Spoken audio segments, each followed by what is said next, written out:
Let's go, let's go, let's go. Alright, people wanna hate every day, it's okay. All right, welcome back, Reckless Success. Tonight we got my buddy Mike and my other buddy Naz on, both co-workers from the job we're doing. They're, what are you guys, pile drivers? Pile drivers, yeah. They're pile drivers, so they're in the construction industry like me. But like I said on previous episodes, you meet all kinds of friends and people that you get along with, just like if you're at a factory, only us, especially you guys, if you travel, you're always meeting new people. Yep.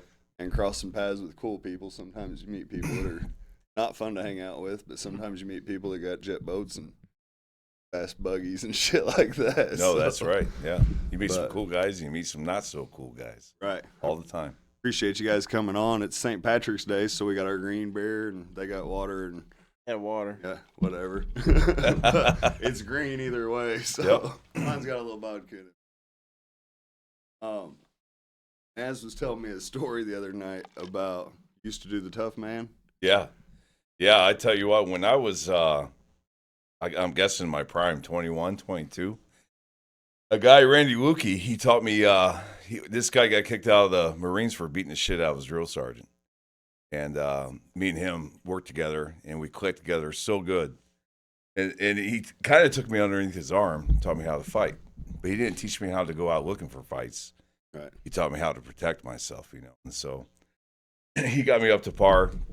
He thought I was ready to go to a tough man. I mean, it's not like the UFC nowadays.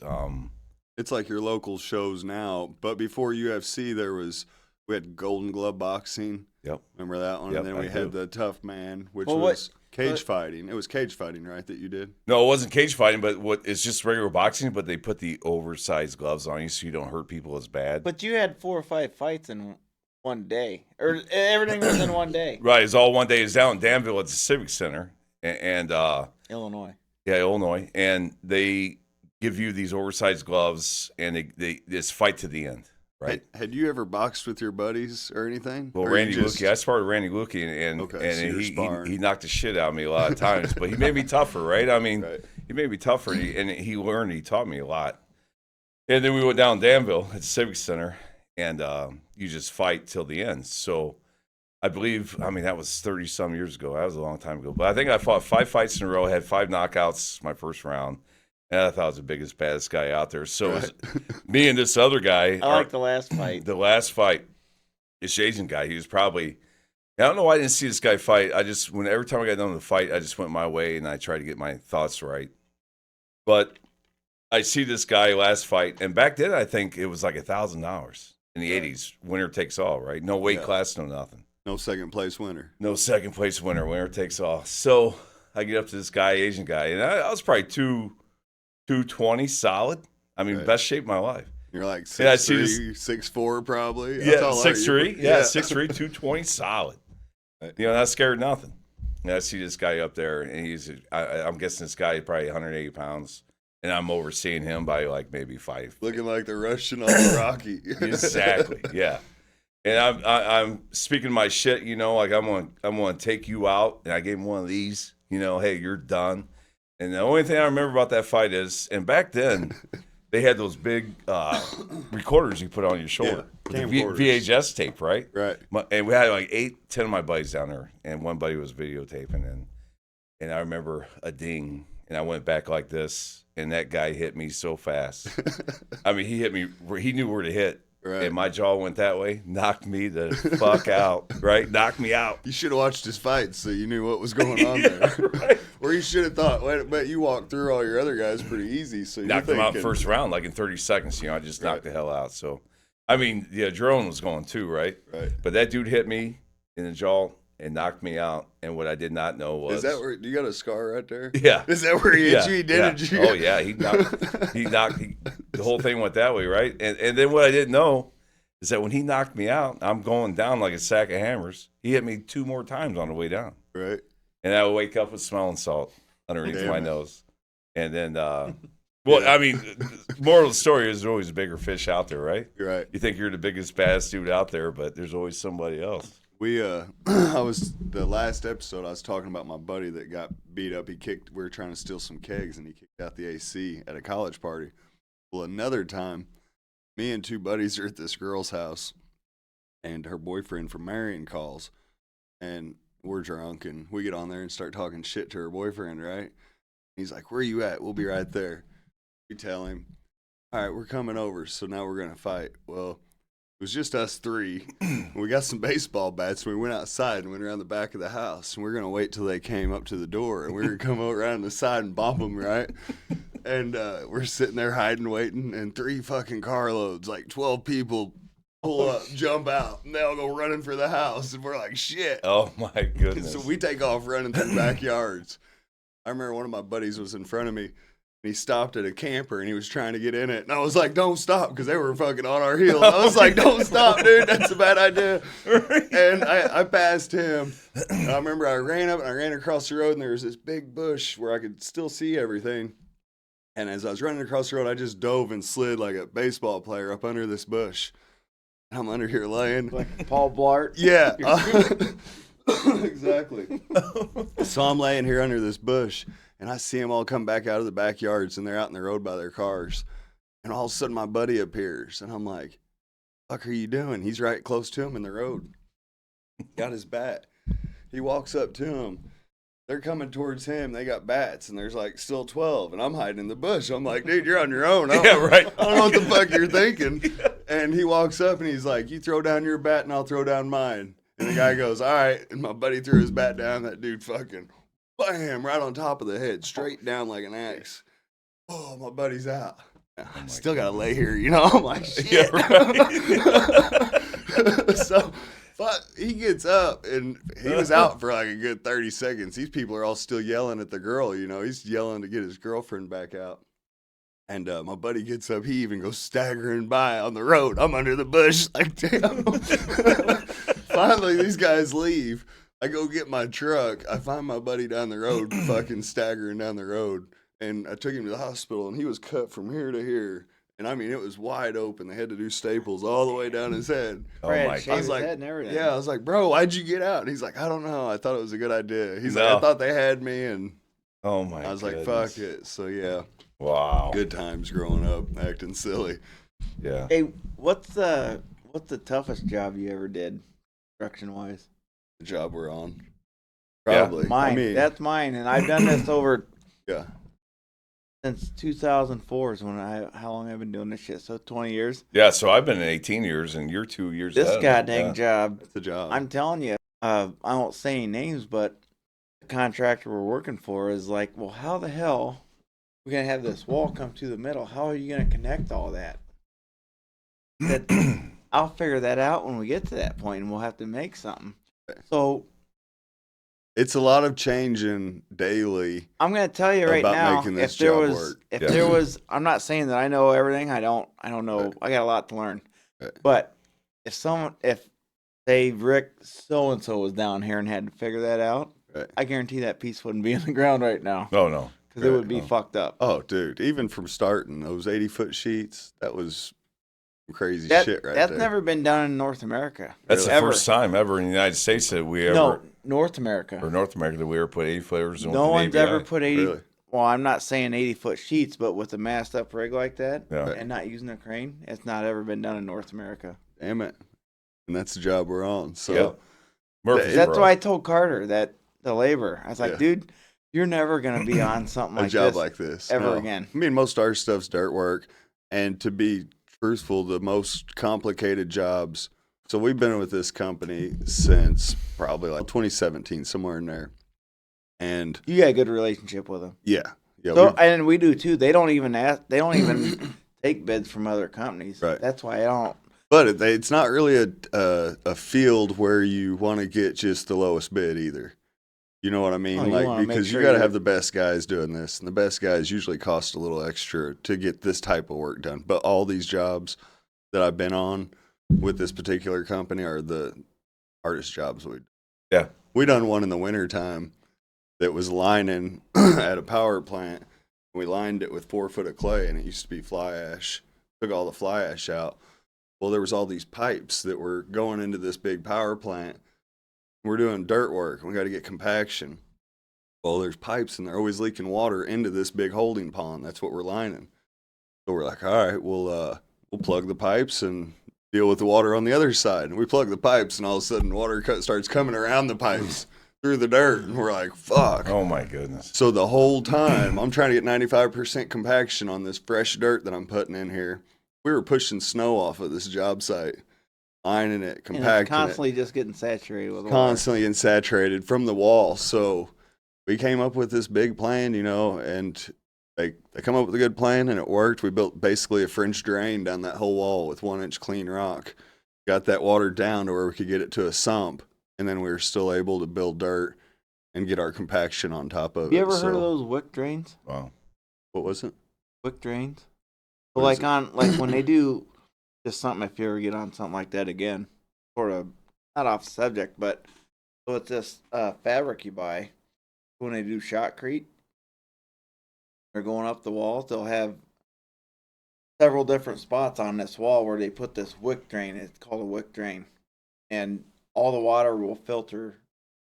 They'll divert it to this one spot after they put the shotcrete on there, so it doesn't erode all the soil. Right. And that's basically what we've done. It works. It works really good. Because we were lining it. The final, we lined it with clay, and then it was getting that rubber liner over the whole thing.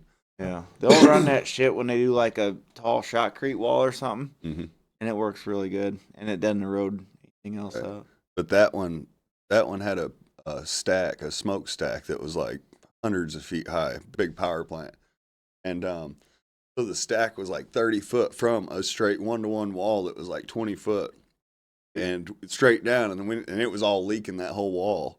Wow.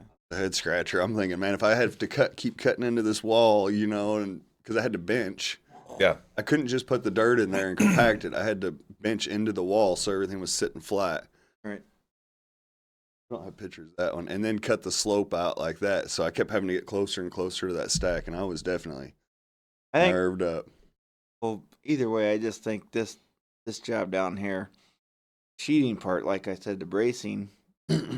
I wasn't worried about that, even though, you've never really been around that shit. I've never dug around bracing 30 feet down in a hole like that before. The sheeting was the hard part, right. But the bracing was easy, and so, that was, easy for me. Tiebacks would have been a whole lot better for me. Yeah, you wouldn't have nothing. Yeah, I could have walked that dog. Yeah, right. And I still did. But I think the reason why they didn't do that is because of the soil conditions down here. Soil conditions. I've never seen soil conditions like that. The borings show 80 foot of silty sand. And there was a building sitting on top of this land, and when we went down not even 2 foot, it just turned to pudding and mush. Yeah. It was crazy. There was water coming up.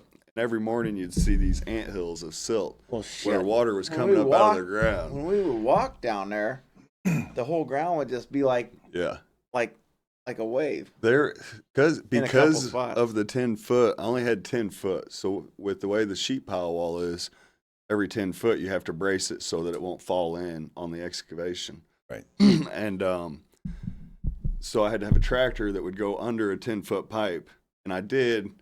Tell you guys now, I did play those pipes like a banjo with that track. I know, I saw it. I'd be under there and back, ding. I'd be like, huh. Nothing broke, though. Nothing broke. And when we took that bracing out, I thought, ooh, next time I'll be a little safer. No, I saw that. That was amazing. That's probably the most pressure I've ever seen on any pipes. Yeah.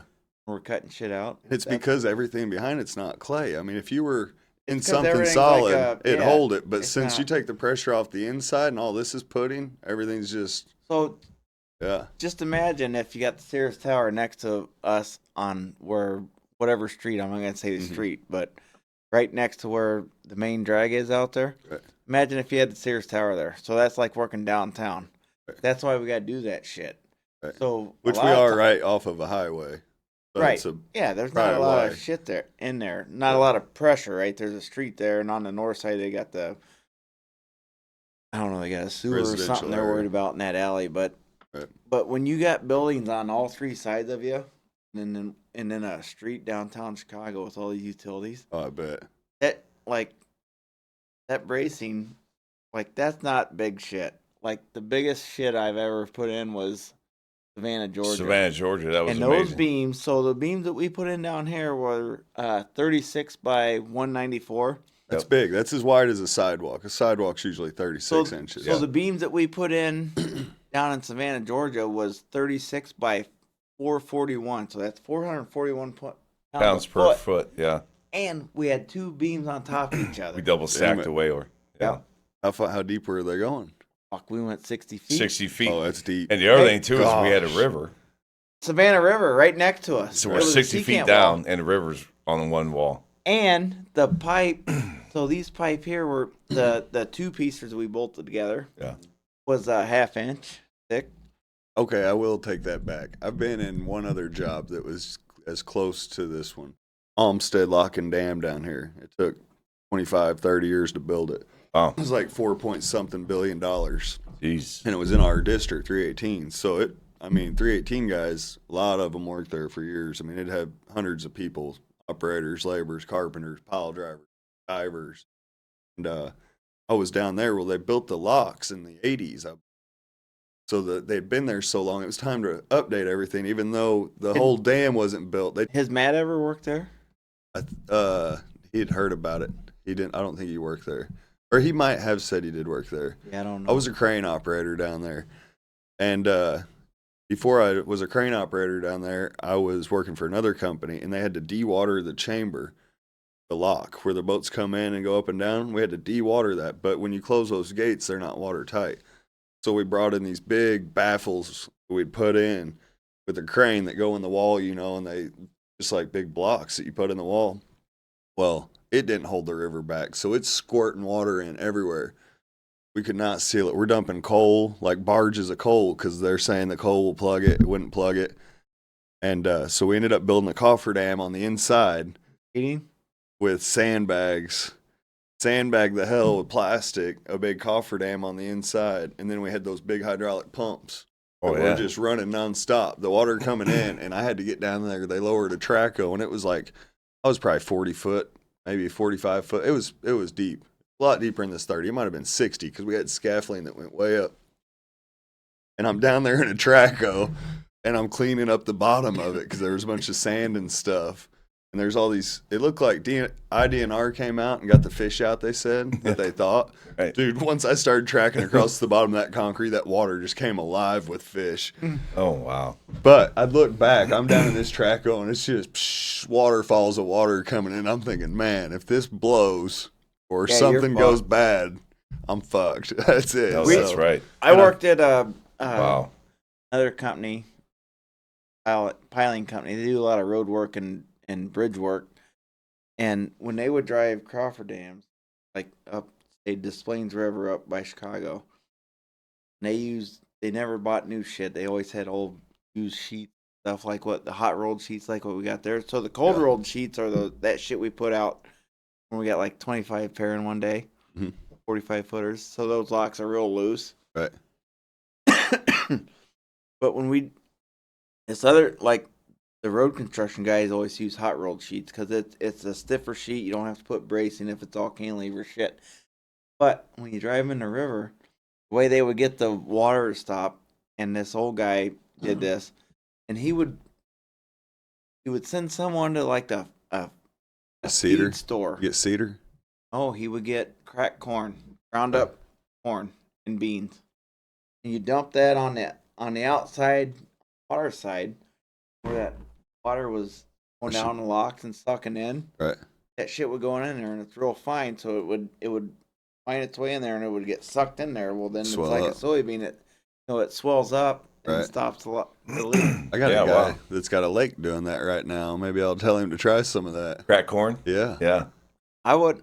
But down there at Olmsted, I done a lot of hairy stuff down there. It was an Army Corps Engineers project. It was my first crane operating job.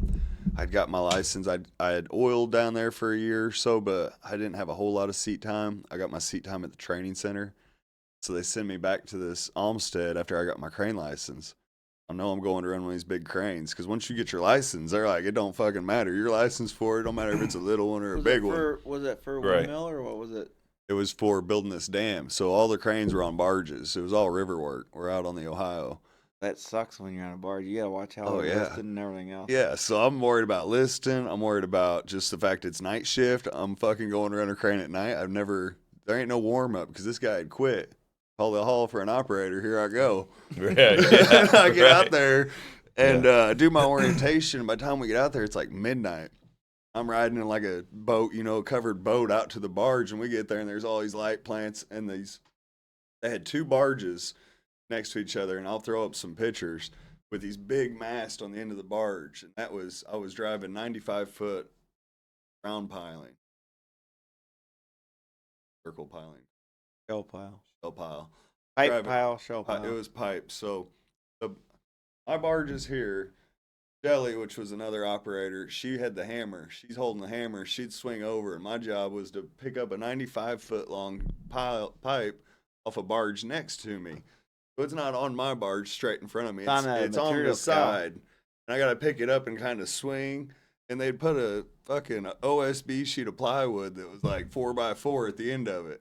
And that would keep it from sliding, and I would pick this sumbitch up.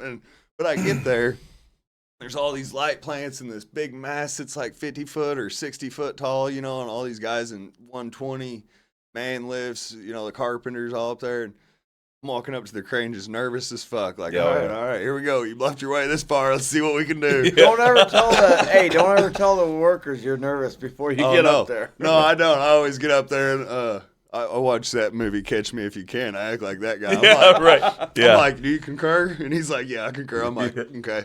But I get up there and the guy hops out of the crane as I'm walking up. He's like, all right, bud, she's all yours. And he's like walking by me. I'm like, oh.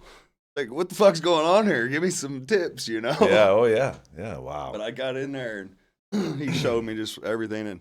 But everybody be watching. I'd have to pick up these sheets, and they'd want me. I mean, there was no, have it right over the top. Don't let it drift when you pick it up. I'd swing them around, and as I was coming into the cradle, because I'd set them in the cradle, get out of the way, and she'd drive them. And as I'd swing in there, the man lifts would be here. So I'd go in between the man lift and the cradle. It's dark. And this motherfucker, like, you got light plans. I was in prison 2 years ago, I'm like, shit, and here I am in this like $1 million crane, like, fuck, how'd this happen? Yeah. And, but yeah, those damn iron workers or whatever, carpenters, boy, I'd fly that in there and they'd get their hands out there and grab a hold of it, and I'd just be nervous as hell, like, please don't hit their fucking hand, don't crush their arm. Yeah. It was crazy. Every crane job I went to was just like that. My cousin runs a 11,000 ton crane for the windmills and shit.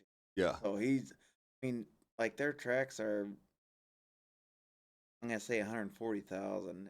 Yeah. It's a massive crane. No, they're bigger than that. So I work for this construction company doing 500 windmills. I'm on the list. They call, hey, you want to come run a crane in Springfield? I'm like, fuck yeah, I want to come run a crane in Springfield. I like that shit. So yeah. Again, I'm on my way there thinking, I hope that my oiler's been with this crane for a while so he can give me some tips. I'm new to this. I'm only 6 months in. Those are big fucking cranes. Big fucking cranes, dude. I mean, your brother's truck. Yeah. The track's taller than that fucking thing. Oh yeah. I had counterweights stacked up on. It was a big crawler crane, lattice boom, and they don't get paid by 4100 is what I was running, and I was picking 140,000 pound those generators off the back of the trucks, or that go up on the head. They're 144,000. We'd be in these bean fields. They'd whip in there. It's all mud, and they'd slick up some mud. And they had the El Spaniel crew that would do the rebar, dude. They'd all be covered up, and they'd fucking whip out them big concrete wheels underneath. That's what holds them up. But I'm going up there. I'm like, hopefully my crane operator's been here. I get there. It's this guy with gold teeth, pants around his ass, can't spell crane. He's like, what's up, man? I'm like, what's up with this crane, He's like, man, it's my first day. Oh, no. I'm like, fuck. So we get out to this crane. And, dude, they had me on swamp mats for one, which was like 2x4s, making a mat a waffle. Laminated mats. Yeah, well, it was like waffle, like 2x4s this way. So I was out making a pick, and you could not drift at all, because when you pick those things off, they got a fiberglass shell. They come in with these fucking heavy haul trucks that got like 2 Jeeps, and they put foam on each side, so when you pick it, if it drifts, that's supposed to help you or whatever. Right. But when you're picking up 144,000 and your crane mats are sinking and your boom's deflecting, it was a pain in the ass. Again, I mean, I had no clue. really, honestly, I didn't have a whole lot of seat time. I mean, I did all the hours. I did what I was supposed to do, but for the type of shit that I was doing, I mean, a lot of movement. Wow. There was a lot of stress. I bet. That's huge. I mean, my cousin told me we go every year. We go down to Jim Edgar and bow hunt, and like 3 years ago they were out in Ohio. The mechanic got out there. He said all they had to do was boom the crane down. Got like 380 foot of boom, right. And the mechanic was too scared to boom it down. This thing's gonna go over. Oh, dude! Every so he day. had his week R&R, and he's like, and the AD called him. He's like, "You gotta come back out here." He's like, "I'm not fucking gonna come back out there until Monday." Okay. Like, well, the mechanic won't boom it down. He said, "Well, fucking shut it down." He said, "Tell him to." He said, "It's just fine right where I put it. Tell him to boom it down because it's so much weight. You know how I don't know how much weight a boom. Did you sit in that son of a bitch and but you look up at that boom? But it's a boom and it's going down. Yeah. I mean, it's up on his tippy toes when that boom finally reaches down. Dude, I want to throw up this picture. I don't know if actually I won't because I don't know if it was all legit. But I was working for a company on a friction rig crane, which is like brakes, two legs, two arms, and we're building mooring cells out on the Ohio. And my first time, I never built a mooring cell. I'd never driven piling before. And I'm driving all the piling for it. We had to pull the old one. You know, we're hooking up the hammer, and I'm pulling. As I'm hooking up, this fucking crane would be up I got my oiler sitting beside me, and he's telling me, "You got one roller off the ground. You got two. You get to four." That's what they got to look at. Yeah. So when I told the oiler here, we were making a heavy pick, I said, "How's those tracks look?" "Well, they're on the ground." I said, "What's the rollers look like?" "Huh?" That's how many you got off. Yeah. He didn't know. I was like, look over here. Dude. He's like, "Oh, fuck." He said, "Yeah, we're light." Yeah. I was like, "All right." I'd be up 4, and the boss come over, and he told me, he said, "Hey, you're good. Go ahead and pull up on it." And I'm like, "Buddy, I got 4 rollers off the ground. I ain't getting no more out of it." And he's like, "No, this thing will stand up on its toes." Well, and I was like, "Why are you standing this fucking thing up on its toes?" You wouldn't. So Mike and I was on a job. You remember that? Remember where I had my deer jerky and the Russian pissed me off? Yeah, right there. We're on the barge, right? And that guy with that little bitty 140-pound crane operator. Yep. Hey, and I went over and told him, I said, "Hey, we're moving the barge." Hopwell was, I don't know where he went to. My old boss. Great guy. I learned a lot of shit from him. Yeah, oh yeah. And I'll just go down through the Vicon. I said, "This crane don't have Vicon. You gotta go through the machinery." He's like, Hey, end of the day, he swings back over, brakes, everything's hot as shit. Hey, he's coming down with a hammer, right? We're winding up the hoses. Right. Yep. Here comes the hammer. Boom! Right on the barge. Right. And then one time, that asshole. Dude, I used to have to run those. Go ahead. The sheeting wall blew out. Here's what is I know all about it. We were working for them. They got big shit. They had humongous excavators. That's one part about like any of us. So whatever, I don't know what is our scale, like 51 something? Well, I think it's 55 something right now. Whatever it is. Per hour. Per hour. 55, 41 right, so or your something. time and a half's obviously more, and your double time's 100 and something. So we don't come down here to work for less. Right. Or we don't go to Savannah, Georgia and work for less. Right. But the trouble is, like, when we went down to Savannah, Georgia, I went through a stack of fucking new hire paperwork books that thick. Yeah. Mm-hmm. But I did have 3 or 4 guys that worked for me every time. And they were good workers. That's most of the ones I had at night shift. Yeah, right. With Matt. Matt worked night shift. I had Matt running, he was a foreman. Yeah. I had him running that. So I had 12 guys at night, and I had 12 guys at daytime. We would set as much stuff as we could in daytime, and it was hot as fuck down there. Even in January, it was hot. I couldn't believe how hot hottest I ever worked in ever. And in Savannah, Georgia. And that's how we sort of played that. But yeah, that was.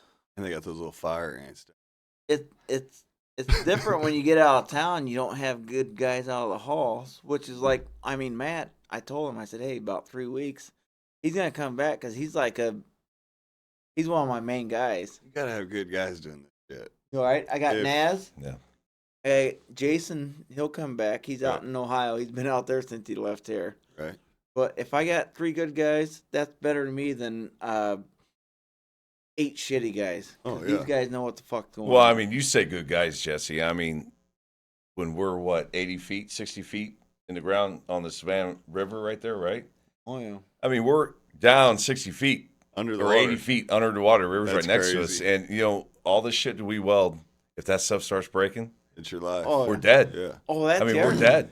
So So, I mean, like he said, good guys is a those really pipe, good thing. Right. the Whaler was 441. That pipe Yeah. was 36 inches and 1 inch thick. That pipe was 320 pounds a foot. Yeah. And the longest pipe we had to weld, or we put 3 pieces together. Yeah. 148 foot long pipe. What were they doing on that project? What Hotel. was it for? A hotel. Hotel. So the parking garage is what we had to go so deep in. 4 stories Take it. underground. Yeah. I want to go back there. And the thing is, too, I've they not been back they there. had 1,400-foot ships going right by us. Huge. And we're ships thinking, I'm coming going like off the this. ocean. Right. I mean, we know we're good welders, right? Yeah, but But man, still, that's a lot of pressure. you got to know that that's good metal. You Yeah, gotta know that, right. like, you might be good welders, but and, Yeah. and that tide would change 17 foot, right? 2 times a day. Yeah. That Was shit it would leaking come any? up and go down. We had some going over the top of the sheets. Yeah. Yeah. over When, the when top the ships of were the coming through shit. there, tide, Holy yeah. shit, I had that would be old crazy. boy Lester. Yeah. Good down there. dude. He's Yeah. probably Great guy. 60 years old. Yeah, he was a good dude. And I started him out at 15 because there's no unions down there. Right. None. Yeah. But we did get a union crane outfit. I think it was Dozier Crane. I think so. It was. It was. We had Dozier. Dylan and Billy and that other old guy, John. Yeah. Everyone else was non-union, but I had a union labor, and his only job was to fuel up our welders and the light plants. Go about the Gatorade, And And I fill give up him our my coolers. company card. Hey, he go get Gatorade, nice. Yeah. Right. And he'd come down, his tongue be hanging out of his mouth.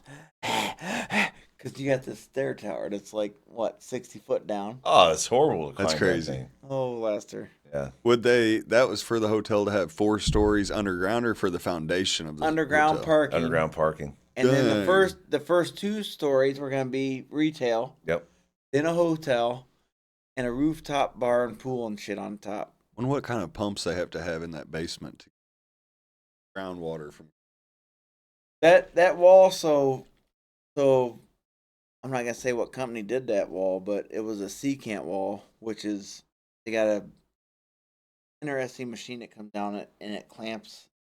They trench pretty much, right? And then they got this rebar cage that they swing over. They set it in there and they pour it. So on our sheeting where we weld the lookouts at, it's all concrete. So they had to put embed plates like the size of this here, and that's what our lookouts would be welded to because it's concrete wall, Right. but it's all tied in with the cage. There was 2 of them that were off, and That's we had to drill and remember that Yeah, I do. Yeah. they were 6 feet off or something. Yeah, but on that same job, what we're talking about, I think they were probably 60 feet digging down. And remember that cannon they found? Yeah. They found Cannon? an old cannon from They- like Man, the that's 1800s. I mean, I found shark teeth, but they Yeah. found a cannon down there, and they got this long reach over there. Yeah. Which I talked to that guy about that Adaboom, like what I talked to you Right. about. Because, right, the long reach don't have no ass. They're not gonna Dude, be able to we're dig gonna have that problem this round, you know. Hey, and hey, That problem you're Right. talking about, we're about to run into that Yeah. long stick in that where we're at right Right. now with that tent. well, Because we're on that arch, we're not gonna be able to get that long stick in there. I don't know. they found this freaking Yeah, cannon, right. and a guy that was in charge of that company, I forget what the name of the company is, and he was cool. Yeah. He was really cool. And I know what you're going to say. he Go came ahead. over. He's like, he said, "Why don't you take about 2 hours and take a little break?" You guys need to I take a said- break. I said, "What'd you find?" He said, "Found a fucking cannon." Fuck up, that's crazy.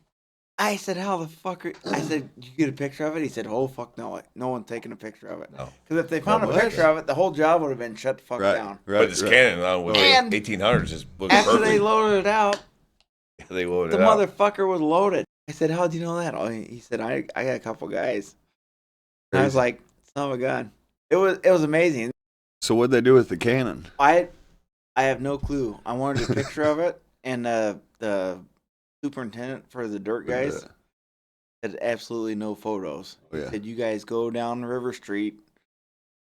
Never been to Savannah, Georgia. You should go down there. It's beautiful, and River Street's like our job was at the end of this party strip. Yep. And all the guys on the job would just walk. They would walk to work 1 mile.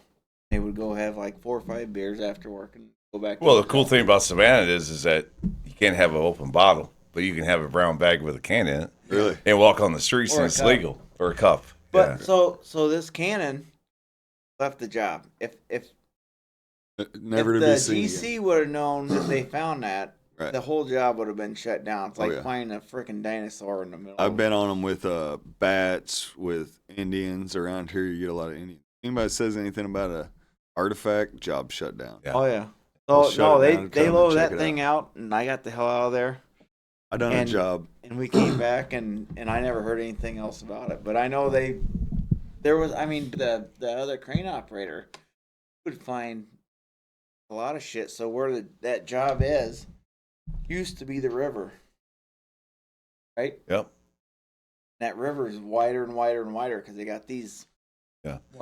600-foot long ships, big ships that come over across the ocean. Well, those And ones they were come like in there. 1,400 feet long. Those Oh, container it's ships. huge. Yeah, they were got all huge. those containers on them. Yeah. Yeah, it's pretty amazing. It was a nice 2-hour lunch, though, when they found that cannon. Yeah. Right. You guys go take a lunch. All right. Yeah, you guys, I'll call you when you can come back. That's right. It was one of them deals. So we just got the fuck out of Dodge. Yeah. I done a job for the same company we were just talking about one time, and they dropped me off on the Kentucky side of the river in a Traco, and we pulled up with this big ramp. This is another crazy job, and we pull up, and I'm in the Traco, and this ramp lowers down, and they go into the bank, and I come off of it, and that drag line was throwing me riprap up on the bank. And they said every tree you can save, we get like 10 grand or something, or $1,000 or 10 grand, whatever it was. But they said for the bats, like, man, it's gonna be hard. It's a woods, and I had to do an embankment that went like 100 yards, by 50.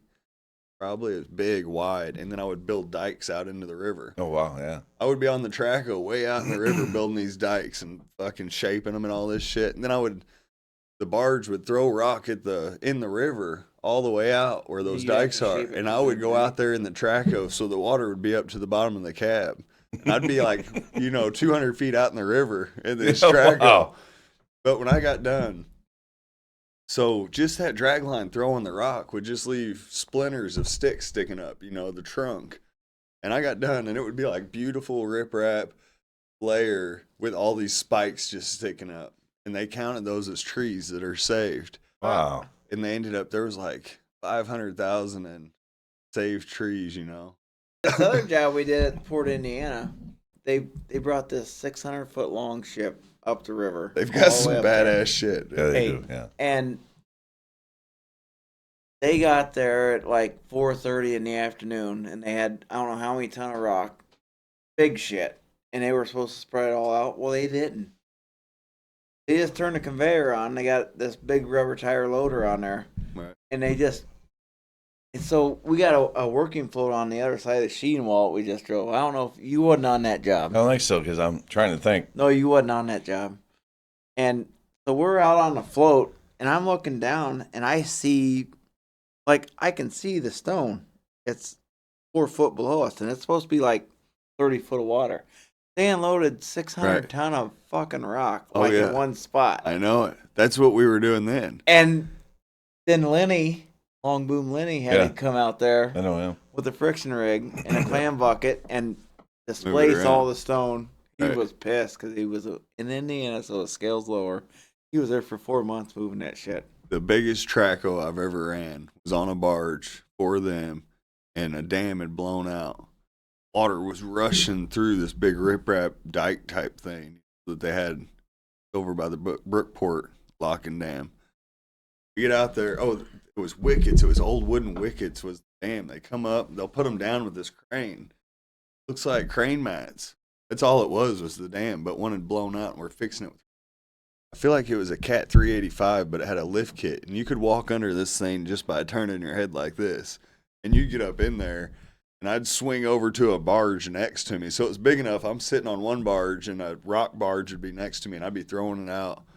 But it was so big when I'd swing over, whole thing it would list, and then I'm also trying to not hit the deck, but it's listing, so I'm trying to figure it all out. But yeah, wow, I'm like was the it year like before. I'm trying to think of the one that they had on that. You were on that job. That's where that guy said he was going to go through the Vicon, and the crane didn't have Vicon. I told him he had to go through. right. Remember that little guy? When he straight break that shit, and the beam fucking flew over. Yeah. Or loading out. Yeah. Popwell's throwing his hard head. Yeah. Me, you, and Naz could stand in this bucket and have a conversation and feel comfortable. That's awesome. It was that big. So this thing they brought in on a barge. They brought it in on that big ass excavator they had where that wall blew out. Yeah. Yeah. This thing's so humongous. It was like a 9-something. Right. I don't remember. That might have been what it was. When I said 385, I'm sitting here thinking like It was their 326 biggest is a small one. traco. It was fucking humongous. Yeah. It's big. I would climb up on it. It had a lift kit, they said. So it had like up to where the track frame went, it went up to get you up so you could get that I thought I riprap had and get out pictures of there. that thing. I bet it's the But same one. Had a big cable running up Yeah, through it. Yeah. So if you slid, because when you list, I mean, you're on a bunch of little knives, but they always did have nice shit. They had new crane mat decking. The cab and the boom, and they had to break it all apart to move it down the river. Right. Yeah. But it was fucking humongous. When I done It was river, like a 9-something. when I done river work, it was always crazy shit going on. Like we get holes in the barges, and you always had this one old dude. And we're about to lose that, but we always had this one old dude that knew how to fix it. You know what I mean? And he'd go down there with these cedar shims. Yeah. And this dude be in there fucking beating cedar shims in, and we're like, saw "Come that. on, Frank, you can do it." They're like water Hey, rushing in. this company we used to work for, Thatcher. Yeah. Well, Mike still works for him. I haven't worked for him. I've been at my company for 10 years, but so we had old ass barges. You had a 4,000 on top of this. They had 3 barges, right? Yeah. And so obviously those barges, if they look like your poker table, they're cut up into quarters. Right. To where if something Happens, leaks, baffles. it's bulkheaded off. Right. So this fucking thing, the first time I ever had to fix a leak in a barge, I had my chipping hammer, and Popwell says, "You don't need that down there, kid." Thinking. So they got these ribs, these little junior beams that come down. Get a hole in the side, you got to weld a bulkhead. So like where we had that leak in the sheet, Right. how we I bought that plug, the nipple, and then put the plug in the bottom. So that's how you fix the shit on a barge. You weld that on the bottom, because when you're welding up, that water is gonna blow your weld out, and it won't seal. Right. And I'm down there, and I take my chipping hammer. My chipping hammer goes right through the fucking barge. This shit's like That's how thin that steel is. I just couldn't believe it. Holy shit! This fucking, how much is a 4,100 weigh? That's on top of here. Now I'm sweating. I'm like hundreds. Holy fuck! I'm down here. Same thing. Cedar shims. Right. You cut them with a razor knife and you pound them in. It swells up and it slows it down. Right. Yeah. And then you build a bulkhead. I mean I couldn't believe it. The crane that I learned on was called a ringer. So it was a 4,100 ringer on a barge. Yeah. Had the big ring on it. And that, that was for Mahan. That was a great company. It was humongous. Yes. It was a big, and it had the baddest crane operator. That's who taught me how to crane operate. I oiled for him down at Olmsted. But that ringer, I've seen pictures of it with just the boom sticking out of the water, where over the weekend the barge got a hole in it, and that damn thing sank. And when they got to work Monday, all you could see was like the boom sticking out of the water, and they're like, "Fuck." Yeah, I tell you what, too. Another, because like Mike said, and you said too, those barges are made so thin, and our main job is to keep the water out, right? Right. But when we go downtown Chicago now, we gotta get underneath the drawbridges, right? Chicago River. Right. Now they flood the barge. Yeah. So it sinks down. Yeah. And I'm like, that's crazy. You got, I don't know, 4 so feet, much freeboard. a barge hanging out of the water. Yeah. And it's different. And now you got like a foot. Yeah. It's different if it's loaded up with sheets or if it's empty. That's too. crazy, isn't it? They're flooding the barge so we get underneath the drawbridge. Crazy. Chicago River. Now I was sweating. The shit they can do. Then we get to where we're at. Then when they got pumped water back out, of course. Right. Yeah. Start pumping. We were on our way home by the Skyway Bridge. He looks over. It was on a Friday, and I'll never forget. And he's like, son of a bitch. That's when he had the red 7.5. Yeah. The maroon one. Yeah. We turn around. This fucking barge. He's like, that thing's listing real bad. We go over there. Oh, fuck. We were there for 10 hours. Right. First 2 hours, he's trying to prime the pump. I come up there. He's got the wrong fucking inlet coming into the trash pump. Pump the shit out. Oh, I can't prime it. I said, fucking flip your hoses around, you idiot. Right. Yeah. And I'm telling my boss that. I'm like, ah. And he's like he rips guys' asses. Like, I don't get too upset at work. I mean, sometimes I'll yell if I get mad. But, like, he was like, oh, yeah, that was dumb, wasn't it? Yeah. But, yeah, we were there for 10 hours. And that, like, the water work, I love the water work. Yeah. But it's sketchy as fuck. We've had, You gotta know what the fuck. I've had a lot of fun and seen a lot of crazy shit on the water. We've had barges break loose, because then barges would be coming through Olmsted. They still came through there, so they'd leave part of it open. So we got the construction site that they would escort barges through, right? Right. They'd get upriver and they'd crank too hard on their turns or whatever and snap the cables on their barges. And my buddy was a tugboat captain, so then I'm running the tugboats all the time up there with him, He's letting me run them and getting hours and whatnot, because I was thinking about doing that. But one time, those barges broke loose. All these tugboats are racing to go get them. And they come down, they hit the fucking dam. And it wasn't 30 seconds, they were gone, dude. They hit the dam sideways, and that water started rushing, and they're gone. Gone. Cow, yeah, man. Straight down. They'd had to send divers down. And how they got them out, I don't know. They had some big shit there. It was such a huge project. They had a gantry crane. It was so big it would pick up these big sections. So they would build this dam out of the water, and then they would pick it up on this big crane, and it would go down this rail system into the water into another crane it was so big they had to demolish it and blow it up, scrap it at the end of the job, because it couldn't fit through no bridges or anything. It was cheaper just to do it that way. But some big shit out there. You say big shit, you're talking about dams and all that. I know a buddy of ours, he was a superintendent on a job, and they had these huge clam buckets, and I think he told me $15 a bucket they had to special make for this dam. So they lost one down there, and they lost it, right? So $1 out. Right. So they had one backup one. And they were trying to clam the $1 million bucket out with that one, and they lost that one. Oh, and I asked them, I said, well, you guys lost your ass on that job. Because, well, I mean, I'm just telling you, there's a lot of money, going on, but clam buckets like that. Oh, yeah. This Olmsted Lock and Dam, they spent $4.5 or $4.2 billion. Originally, it was budgeted at like $385 million. Yeah. And it worked, but it took a lot longer than they thought. Hopefully they never do that design again, because they can do a lock and dam in like 3 years if they do it the normal way. This one project that we're on. Yeah, I feel like we're doing real good. I mean, even all the excavation, when we went after that soil, there was a lot of shit that could have went wrong there. There was a good chance there could be multiple booms sticking out of some silty soil. Yeah, you know what I mean? Yeah, I do. I was stretched out all the way, and you couldn't dig because I'd get up into those crossbars. So I had to turn my bucket around, build a crane mat road, but that small enough traco to go underneath those pipes can't really carry a crane mat, especially extend it all the way out. That's right. Hey, the funniest thing on that second ring was when we put those two pipe in there and we left your two? Yeah. And Andrew said, how's Jesse going to get that? I said, fuck Jesse. I said, I told them motherfuckers I was putting that in. What you and I already talked about. You want to leave it there. Right. And fucking Daniel come out there and threw a shit fit. Did he?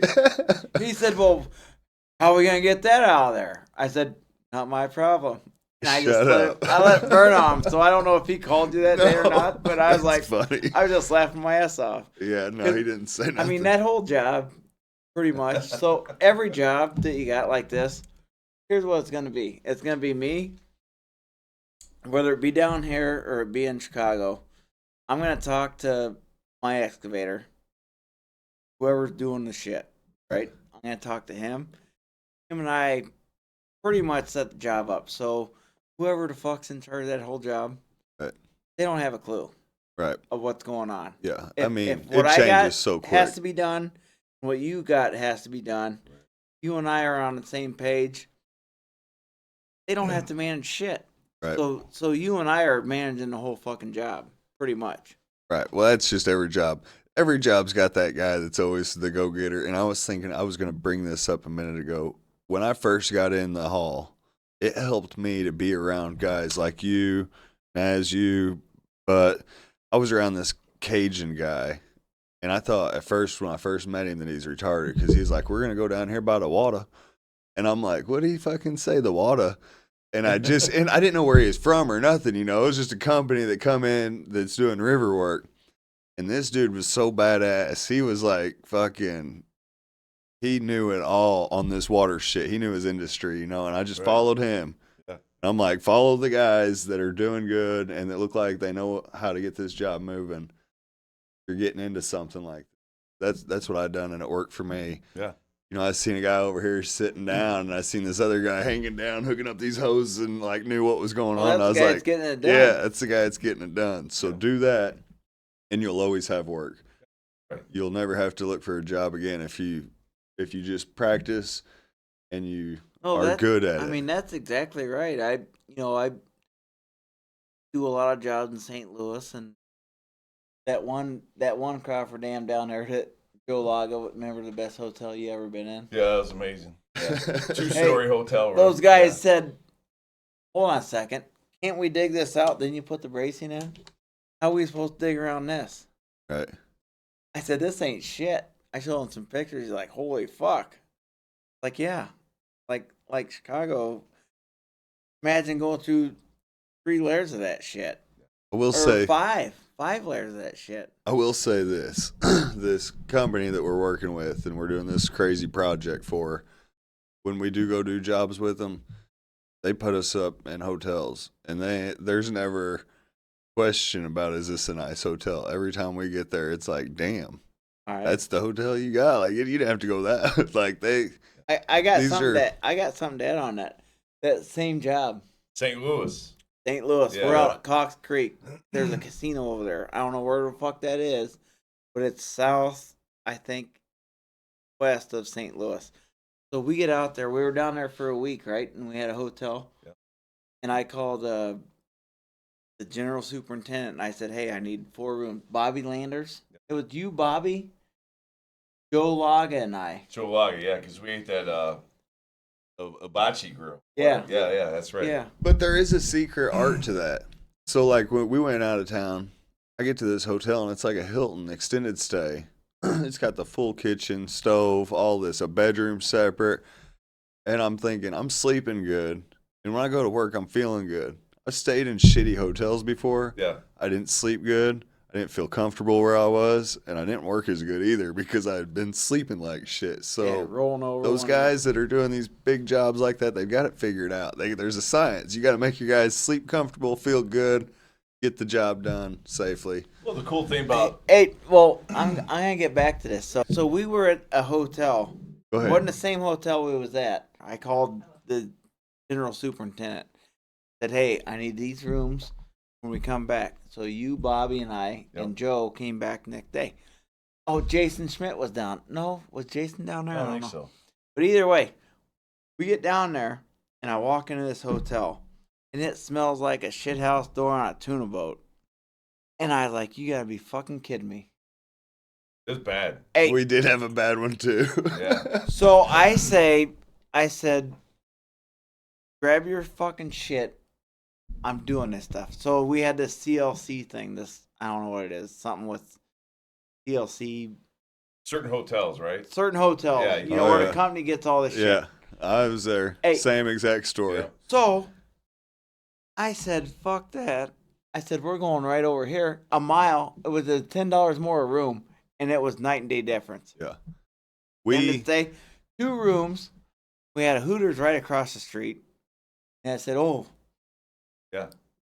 That said, I got a room upstairs and a room downstairs. I love her. That's awesome. Well, no, Mike says, I want to check the room out, right? Yeah. And then he goes, Dad, let's check your room out first.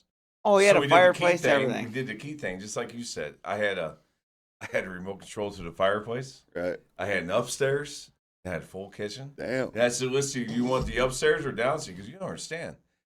I'm putting you up in a place like this because if your wife and kids want to come to see you, right. they can stay with you, and we got plenty of room. Right. We're not staying in some place that got ants crawling around in the goddamn bed, right? Hey, I mean, and then I get an email. Yeah. I get an email from the operations manager the next day. Why are we not using the CLC card? right. Because shit, Louis whoever got pissed off because I said, "Fuck this, we're not staying here." It was bad. And I had it too. I said, when I get to a hotel and it smells like a shit house door on a tuna boat, I'm not staying there, and you wouldn't stay there either. I said, all you motherfuckers go to all these high-end Nice places. hotels. You're not staying at these Hey, shitty you're only ones. out of town for a day or two, tops, right? So Naz and I, and Randy and Jason and everybody else that you met down here. Well, you haven't met Randy. Hey, we're out of town 6 to 7 months out of the year. You gonna put us in a shitty place? No, Right. no, I ain't gonna work. But I have been to areas where there weren't as many options. So we went to a That's nice. different if there's no options. We went to a nice hotel, me and Dave, one time, and we get there and it was huge. It's conference center. I mean, all kinds of shit, big bar and restaurant. But they had a roof leak, so there's roofers up there just bam, bam, bam, bam. I mean, fuck. And then I went in the room and there was all this water damage. It was nasty. Mm-hmm. So I called the office. I'm like, we gotta get somewhere else. This ain't working. All right. And we go to another place. And while we're there, it was a nice hotel, but the gypsies showed up. Oh boy. And I didn't know what gypsies were, but apparently they got really nice cars. They'd pull up in like Beamers. They all from like Saudi Arabia? Wherever gypsies come from. Right, I don't yeah, know. I don't know right, where they yeah. come from, but they were legit gypsies. Like they would get out of these SUVs, be 5 or 6, the whole family. I didn't know what the hell was going on. You know what I mean? It just happened quick, and they pulled up bumping. So it's like midnight. I'm asleep. I wake up, this whole hotel's. What the fuck is going on? I look out the window, and there's all these people in the parking lot running around, little kids, everything. It's late at night. I call the front desk. She kind of looked a little gypsy too. You know what I mean? So she did. So I call the front desk and I'm like, hey, what the fuck's going on? Do you want me to go out there and tell them to turn that shit off, or are you going to? Yeah. And she's like, they got kids with them. What's that got to do with anything? Turn the music off. That's even more reason to not have the music on. So I get off the phone with her, go back to sleep. Motherfucker put them in the room next to me. Oh shit. Dude, they come up there. Yeah, I couldn't. It was so crazy. It was like they were yelling at my door. Like they were standing outside my door yelling. What time is this at night? It's late. Like midnight, 1, my 2. It's God. going all through the night. So oh boy. I got a story about this. hold on. So they put one next to me, one down the hall, one down the hall. And they're slamming their door. He's coming in, yelling at his wife. I don't know what the hell he's saying, but it had to have been crazy. He was screaming at her. Oh. So I call the front desk. I'm like, dude, I'm about to snap. Yeah. And you better do something. And she's like, okay, I'll come up there. So I'm like, all right, I'm sitting in my room, just about to go out there. And I hear her walk by my door, and she says, there, and he's in the room now yelling. And she walks by my door, and as she walks by, she said, there ain't no fucking people in this hallway. And I'm like, oh, this bitch. So I go to sleep. I finally go to sleep. And I come out the next morning, me and Dave, and the Dooley's got wine bottles like on the hood, all in front of it, all around their cars. They had been having a party and just putting their bottles around. Come out, and the woman at the desk comes out to smoke a cigarette. And I said, well, if you got time to smoke a cigarette, you think you got time to pick up all these bottles so we can pull out of the parking lot? And she, you know what she said? She went, fuck you. You gotta be kidding. I swear to God, it's 5:30 in the morning. I'm trying to go to work. I just had a rough night. And this bitch looks at me and said, fuck you, smoking her cigarette. And oh, wow. I'm like, I start walking towards the hotel to go back in, but she's already on the phone telling her boyfriend, get up here, get up here. I'm like, yeah, get on up here, motherfucker. Yeah, that's right. But I thought now at this point that she's with these other gypsies. I'm like, y'all are a bunch of gypsy clan. I didn't know this. I didn't know what I'd stumbled into. So we fucking go get our shit and leave. I get to work and it's like 8:30. All of a sudden my phone rings. Gypsies. I get 100 fucking calls. I'm like, this is going crazy. What's going on here? About call 20. I'm like, they said, you on my excavating? And I was like, yeah. Are they looking for a job? No, they had my information, and now I pieced it together. These fucking gypsies, I'm complaining on them all night, and I'm telling this bitch, and she says, fuck you. I'm like, they got my information out of that fucking hotel. She works there, and they're fucking with me. Because it just happened, and now all of a sudden I got gypsies calling. So I called my wife and tell her, and she's like, I got gypsies calling me too. And one of them told me my address and everything. I was like, I don't own shit. I said, I live in my parents' basement. And he said, no, you live it. And he told me my address. So I called the cops. Oh. I'm at work like these fucking gypsies done stole my shit from that hotel. And I call the cops and meet him up there. He's like, dude, this morning, those gypsies, when I left, they went in and the front desk girl that said, fuck you to me, I guess she said fuck you to them too, and they fucking took the computer and hit her over the head with it. Oh, shit. And they came and arrested a bunch of gypsies, he said. He said a bunch of gypsies got away. And he was like, I don't know if they stole your shit then or something, but they had our shit, didn't they? Lisa. They had your credit card number. Isn't that something? Yeah, this is just a week of fucking with gypsies calling. They'd call and be like, oh, fuck you, motherfucker. And I'd be like, fuck you back, bitch. It was just over and over all day long. They call. That's amazing. Yeah. Unbelievable. Crazy hotels. Oh, and then call the office again. I'm like, dude, I know there ain't many options now. That was the two good ones in town. What can you do for me? We were in St. Louis in East. East St. Louis. That's the worst. But I've been there so they sent me over to a college town right close to there. And we got there, and they had the little scooters and people walking down the sidewalks waving and shit. Yeah. And it was like the clouds cleared and the sun came out. And I went from hell. Like, it was a week of dealing with this late nights and these gypsies and shitty hotels to this nice hotel in this clean college town. Wow. I was so happy. The job went so much better. Yeah. Like, I was about to quit. Yeah. I was like, fuck this. I ain't dealing with this shit. But then we went there. And Remember when in St. Louis when that shooting went down and with that racial thing? Ferguson. Yes. Yeah. Ferguson. That's pretty much where I was working. So there was two operators there, and they went to like a O'Reilly's or something, and someone got killed point blank right in front of them. They were at a White Castle. Yeah. And someone shot somebody right there in Ferguson. That's when all the shit was going on. And both said, fuck it. And they went back home. And the company's like, you gotta go back there. They're like, we ain't going back there. Dude, They said, you get someone else out of the hall to go back there, or you guys can go back down there because we just seen some dude get shot and killed. We're not going back there. There's a lot of places. I went to over here in Bethel or some shit. In Kankakee. Yeah, Bourbonnais. There was one over here, but it was a rough. I mean, where I was staying, I was nervous every night. I was like, goodness, going anywhere. I was nervous to go to the gas station at night. I was like, damn, do I want to go get? I don't even really think about that when I go. I don't either. I'm usually sitting outside with everybody smoking cigarettes. Like, what's up? Yeah. What are we doing tonight? I'm shooting dice with them and shit. Well, I had a guy call me up when I was down in Tennessee. Me and my wife went down there for a week. This guy calls me up. He goes, Naz, are you working? That's actually me and my wife are down in Tennessee. Where are you working for? Tell her. Back he goes, well, I got a 3-year job in Inglewood, right? Inglewood? Yeah. In Chicago? Yeah. South Side? Whatever. Bad. And he says, I feel bad for telling you this, but straight west of we hear gunshots every day and people get killed over here, and he goes, that's a pretty bad thing to say, to get a guy like you to come over here and weld for me. Right. And then he goes, you still driving that Beamer? I said, yeah, why? He goes, don't drive that here. He goes, that thing will be on blocks by the time you get off work. Right. And I heard it go, we stay busy down here. Right. And I never went.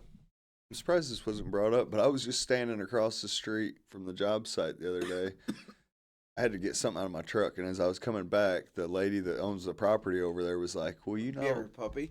no," but she said, somebody was just robbed, or they just robbed Taco Bell and KFC at Knife Point the other morning when they opened it. I said, that "Really?" girl that comes out in the robe. Yeah, she said it was that woman. I talked to her, and Yeah. she said that they came asking her for her cameras because that they had got robbed at Knife Point. And I was like, "Damn, we're all right every here." other day that place is closed down because of Health department. Yeah. They have a bad time, but maybe they'll come out Hey, of it. the funniest thing I've ever had on this job, when we had that fucking It sounds like the not wadded. the vegetable. It's not wadded. Sounds like a vegetable. Oh right? yeah, that shit was funny. Hey, What's so that shit called? Okra.